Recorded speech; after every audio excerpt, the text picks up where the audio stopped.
ನಾವು ಬಂದು ತಿಂಡಿ ತಿಂದು ಇಲ್ಲಿ ಬಂದು ಬರೋ ಹೊತ್ತಿಗೆ ಅವರು ಶಾಸ್ತ್ರ ಇದು ಮಾಡ್ತಾಯಿದ್ರು. ಶಾಸ್ತ್ರ ಇದು ಮಾಡುವಾಗ ತಾಳಿ ಇದು ಮಾಡೋ ಹೊತ್ತಿಗೆ ನಾನು ಮದುವೆ ಹಾಕಲ್ಲ ಅಂತ ಅಂದು ಹುಡುಗಿ. ಆಗ ನಾವು ಈಚೆಗೆ ಬಂದು ಈಚೆಲಿದ್ದು ಅಷ್ಟೊತ್ತಿಗೆ ಅಲ್ಲಿ ಹೋಗೋದು ಹಿಂಗೆ ಆತು ಒಂದು. ಅದು ಟಿ ವಿಲಿ ನಾನು ನೋಡ್ತಲೇ ಇದ್ದೆ. ಹಿಂಗೆ ತಾಳಿ ಸ್ವಲ್ಪ ಹಿಂಗೆ ಅಂದ್ಲು.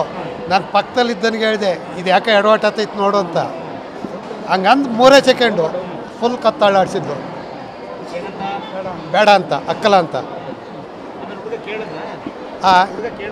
ಹುಡುಗ ನೀಟಾಗಿ ಕೇಳಿದೆ. ಅವು ಪಾಪ ಕಣ್ಣೀರು ಹಾಕ್ಬಿಟ್ಟ. ಕೇಳಿ ಆಮೇಲೆ ಬಿಲ್ಕುಲ್ ಬೇಡ ಅಂತ ಹುಡುಗಿ ಇದು ಮಾಡಿದ್ಲು. ಆಮೇಲೆ ಇನ್ನು ಶುರು ಆಯ್ತು ಜಾಲಿ. ಹುಡುಗಿ ಏನೋ ಬೇರೆ ಲವ್ ಅಂತೆ. ಹಂಗಾಗಿ ಅದು ಮೊದಲೇ ಹೇಳ್ಬೋದಾಯ್ತು. ಈಗ ಅವ್ರ ಅಪ್ಪ ಅವನು ಜೀವ ಬೆರ್ಚಿಗೆ ಸುಟ್ಟು ಹಾಕಿದ್ಲು.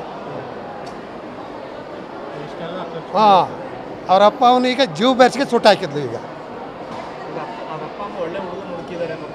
ಭಾರಿ ಒಳ್ಳೆ ಹುಡುಗ ಇವನು, ಮಾಸ್ಟ್ರು. ಭಾರಿ ಒಳ್ಳೆ ಹುಡುಗ. ಇನ್ನೇನು ಕಟ್ಟಬೇಕು, ಒಂಚೂರು ಕತ್ತು ಅಳ್ಳಾಡ್ಸಿದ್ಲು. 2 ಸೆಕೆಂಡು ಅಕ್ಕೆ ಎಲ್ಲ ಅಂದ್ಲು. ಅವ್ರ ಮನೆಯವ್ರ ಪಾಪ ಖಾಲಿ ಬಿದ್ದು ಕೇಳ್ಕೊಂಡ್ರು. ಏನು ಮಾಡಿರೋ ಅವಳು ಒಪ್ಪನಿಲ್ಲ. ಹುಡುಗಿ ಅದು ನಮಗೆ ಗೊತ್ತಿಲ್ಲ.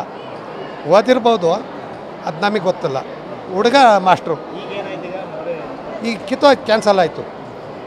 ಈಗೇನೋ ಟೇಷನಿಗೆ ಕರ್ಕೊಯಾರ ಹುಡುಗಿಯ. ಇನ್ನೊಂದು ಈಗ ಇವರು 2 ಕಡೆನೂ ಖರ್ಚ್ಬಿಟ್ಟು ಅದೇನು ಮಾಡ್ತಾರೆ ನೋಡಬೇಕು. ಎಲ್ಲ ರೆಡಿ, ಎಲ್ಲ ಫುಲ್ ರೆಡಿ ಐತಿ. ಎಲ್ಲ ವೇಸ್ಟ್. ಹಾಂ,